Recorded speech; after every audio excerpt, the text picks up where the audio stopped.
अस्सलाम वालेकुम। वैसलाम।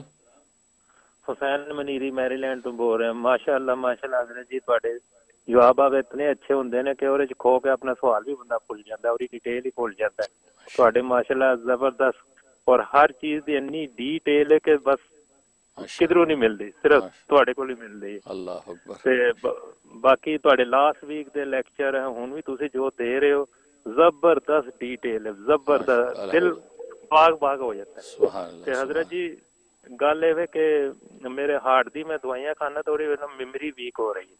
अच्छा। ते दुआ दी भी दरखास्त है, ते कोई छोटा मोटी दस तो कुछ पढ़ना। अस्सलाम वालेकुम।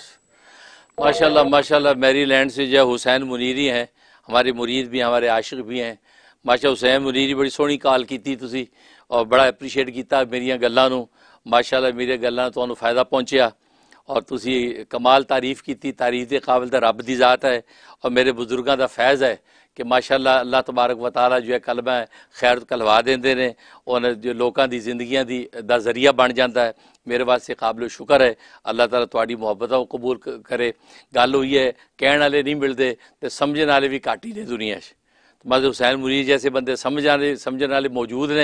माशाअल्लाह ये साढ़े वास्ते भी काबिल फ़ख्र गल है कि साढ़े मुरीदां विच ऐसे लोग ने जिहड़ियां साड़ियां गल्लां समझण वाले भी ने और तो फ़ायदा चकदे ने। अल्लाह हुसैन मुनीरी नूं वाकई बहुत बहुत बरकत अता फरमाए।